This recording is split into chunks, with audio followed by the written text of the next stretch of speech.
comenzamos una nueva edición de Revista de Medio Oriente, el programa que Masa Gabriel nos acerca aquí a Radio Sefarad. Hola, Masa.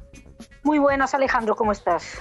Muy bien, de nuevo en este espacio para presentarte y que nos hables de esos asuntos que te interesa y que revisáis en los medios de comunicación para compartir también aquí en Radio Sefarad con los oyentes de esta casa. Seguro que tú pensabas que volverías y que ya hablaríamos de cosas positivas y alegres, ¿verdad? ¿O no? Bueno, hay que hablar de todo, ¿no? Hay que hablar de todo, efectivamente. Pues mira, yo quiero esta semana, así a nivel informativo concreto, ha habido un par de cosas que creo que son destacables. Por ejemplo, ya más allá de algo de lo que probablemente antes han oído hablar, quería mencionar, por ejemplo, una información que salió en El País que me llama mucho la atención porque El País menciona, hubo ha habido otra vez confrontaciones en la frontera con Gaza y la noticia del País hablaba de las manifestaciones, mencionaba las que habían tenido lugar anteriormente en el año 18 y decía que eran para protestar contra el bloqueo.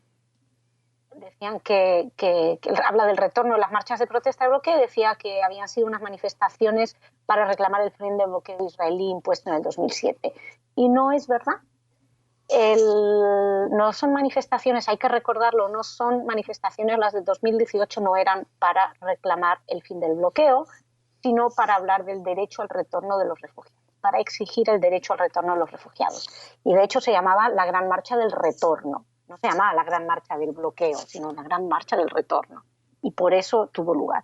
Entonces, ¿cuál es el problema? Bueno, que quizá todo se habla del bloqueo cuando no es. También otra cosa que hay que recordar es que el derecho al retorno es algo que no existe. El derecho al retorno es algo que de hecho significa el fin del Estado judío, porque es querer meter 5 millones o ya no sé cuántos millones con la UNRWA de árabes en Israel para que y cambiaría completamente la demografía de Israel. Bueno, esto ya lo hemos hablado en varias ocasiones. Y también El País habla de las víctimas en esa ocasión, pero no menciona que su gran mayoría eran miembros de Hamás, que fueron además quienes organizaron las marchas y que en esas marchas además hubo intentos de filtraciones, se lanzaron ataques, se disparó, hubo globos incendiarios, etc. Es decir, una persona que lee El País lo único que sabe es que hubo más de 300 gazatíes que perdieron la vida y según ellos a consecuencia de los disparos de francotiradores israelíes, pero no explican quiénes eran ni qué estaban haciendo esa gran mayoría. Sin eso no se entiende. Y vamos a mantenernos en El País porque una noticia, algo que se me había escapado, pero que lo descubrí el otro día, me quedé muy impresionada, cuando hablan de el gueto de Sheikh Jarrah en Jerusalén. Recordemos que es ese barrio donde hubo una confrontación hace unos meses que tiene que ver con la expulsión de unos vecinos de la zona que no pagaban el alquiler. Y esto lo convierte El País en el gueto de Sheikh Jarrah. O sea, es una cosa vergonzosa. Gueto es algo que tiene un componente, una connotación muy clara, sobre todo cuando estás hablando de judíos. Esa voluntad de nazificar a los israelíes, esa voluntad de querer que el judío sea el nazi actual, el que viola los derechos humanos, pues eso tiene un componente psicológico, más allá del antisemitismo, que evidentemente revela, un componente psicológico muy interesante de querer, digamos, deshacer lo que fue culpabilizar al judío, etc. Y esto me da pie a hablar de algo que ha pasado esta semana que ha tenido bastante repercusión y que quiero comentar, y es que en la Universidad de Santiago de Compostela se planificó un curso de literatura comparada. La literatura comparada, por cierto, es una cosa que a mí me parece fascinante y pues eso, que busca comparar los escritos a través de situaciones, etcétera. A mí me gusta mucho. En cualquier caso, la literatura comparada, en este caso, comparaba Auschwitz con Gaza. Era un taller, creo que iba de 6 meses, que iba a tener lugar y que el profesor daba en la Universidad Complutense, en la Universidad de Santiago de Compostela, con lo cual entendemos que la universidad lo apoyaba. Era Auschwitz-Gaza, el Testing Ground for Heritage Literature. Para literatura, y había textos de Philip Roth, de Victor Klemperer, de Mahmoud Darwish, de Primo Levi, en fin. ¿Qué ocurre con esto? Una perversión, ya desde el propio planteamiento. Recordemos, Auschwitz es un campo de exterminio. Se construyen cámaras de gas para matar a gente lo más rápido posible y crematorios para que se queme y que no quede rastro de ello. Se llevan niños, mujeres, se amplían los raíles cuando la guerra se está terminando para ir más rápido, se ponen los raíles que vayan directamente hasta las cámaras de gas. Es todo un sistema industrial de exterminio de un pueblo. Obviamente, no sé, creo que en Auschwitz, no sé si es 1 millón de personas más o menos las que se han asesinado, no tengo ahora mismo los datos. Pero bueno, estamos hablando del Holocausto, obviamente es la máquina central. Auschwitz es el símbolo del Holocausto, es el símbolo de 6 millones de personas exterminadas. Recomiendo a la gente que siga la cuenta de Yad Vashem en internet, o de Auschwitz, del museo de Auschwitz, para ver las caras de esos niños, mujeres, hombres, ancianos, gente exterminada, no por hacer, no por nada, sino por ser, por nacer judíos, perseguirlos, buscarlos y meterlos en esas cámaras de gas y exterminarlos. Bueno, esto es Auschwitz.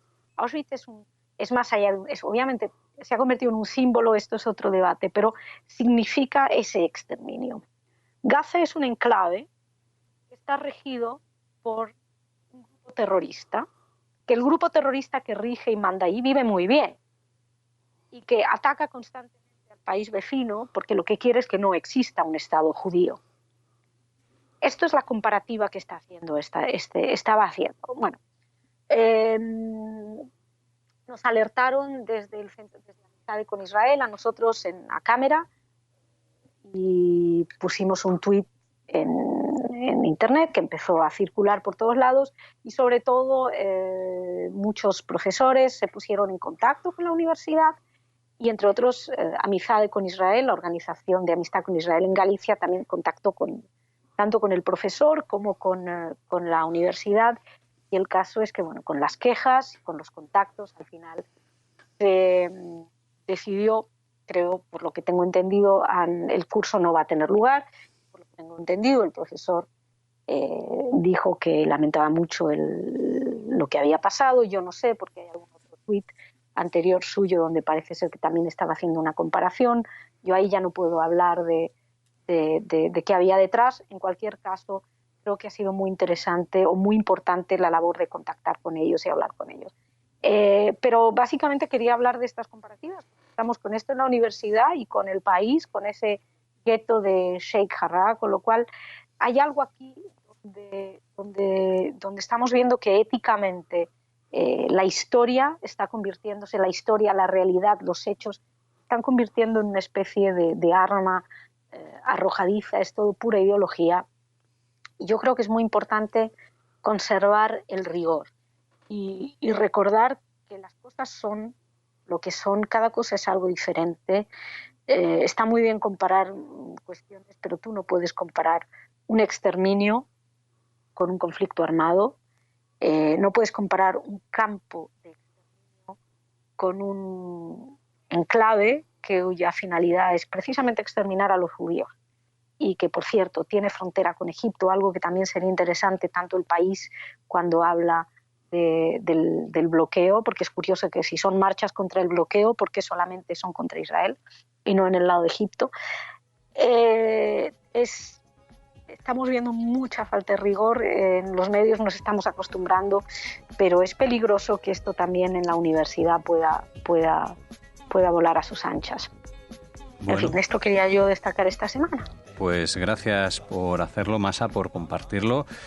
por hablarnos de este curso que al final no se ha celebrado en la Universidad de Santiago de Compostela, y también de esos temas que has aclarado, que comentaba también el diario El País. Gracias por acercar este diario, esta revista de Medio Oriente, aquí a Radio Sefarad como cada semana. Te escuchamos la próxima. Vale, muchísimas gracias.